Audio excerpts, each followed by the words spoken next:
Hello dears, എല്ലാവർക്കും ഏതോ ജന്മകൽപ്പന പുത്തൻ പ്രമോ വിശേഷങ്ങളിലേക്ക് സ്വാഗതം. ഇന്നത്തെ ആ ഒരു പ്രമോയിലെ കാര്യങ്ങളൊക്കെ ആകപ്പാടെ കലങ്ങി മറിഞ്ഞു പോയിട്ടോ.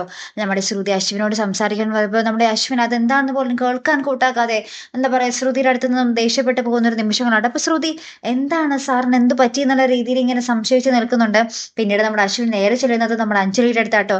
എന്റെ ചേച്ചി, ചേച്ചിയുടെ ഭർത്താവ് ഒരു ചതിയനാണ് എന്നൊക്കെ ഇങ്ങനെ പറഞ്ഞു തുടങ്ങുമ്പോൾ തന്നെ നമ്മുടെ അഞ്ജലി ഇങ്ങനെ തലകറങ്ങി വീഴുന്ന ഒരു ദൃശ്യങ്ങളാട്ടോ നമുക്ക് കാണുവാൻ സാധിക്കുന്നത്.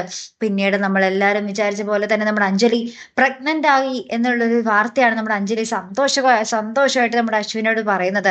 ആ ഒരു തലകറങ്ങി വീണതിന്റെ പിന്നിൽ അതായിരുന്നു. അപ്പൊ തന്നെ നമ്മുടെ അശ്വിന്റെ മുന്നിൽ വെച്ച് തന്നെ നമ്മുടെ ശ്യാം നമ്മുടെ അഞ്ജലിയെ കെട്ടിപ്പിടിച്ച് നിൽക്കുന്ന ഒരു രംഗമായിട്ട്, എന്നിട്ട് അഞ്ജലിയെ കെട്ടിപ്പിടിച്ചിട്ട് നമ്മുടെ അശ്വിനെ ഇങ്ങനെ നീ ഒന്നും അല്ലടാ എന്നുള്ള രീതിയിൽ നമ്മുടെ അശ്വിനെ നോക്കുന്ന ഒരു നിമിഷങ്ങൾ തന്നെയാട്ടോ നമുക്ക് കാണുവാൻ സാധിക്കുന്നത്. അപ്പൊ അശ്വിനാണെങ്കിൽ കട്ടക്കലിപ്പിൽ ഇവരെ നോക്കി നിൽക്കുന്ന ഒരു രംഗവും എന്തായിരിക്കും ഇനി കഥ.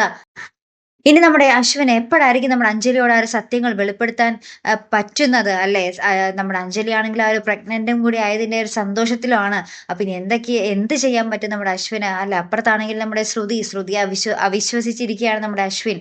ആ ഒരു തെറ്റിദ്ധാരണ എന്ന് മാറിക്കിട്ടും അല്ലേ കൂട്ടുകാരെ? അപ്പൊ എന്തായാലും നമുക്ക് കാത്തിരുന്ന് തന്നെ കാണാം. അപ്പൊ ഇതുപോലെ പ്രൊമോ റിവ്യൂസിനും എപ്പിസോഡ് റിവ്യൂസിനും ഒക്കെ നിങ്ങൾ മറക്കാതെ ചാനൽ സബ്സ്ക്രൈബ് ചെയ്യുക. അടുത്തൊരു വീഡിയോ വരുന്നത് വരയ്ക്കും ഗുഡ് ബൈ.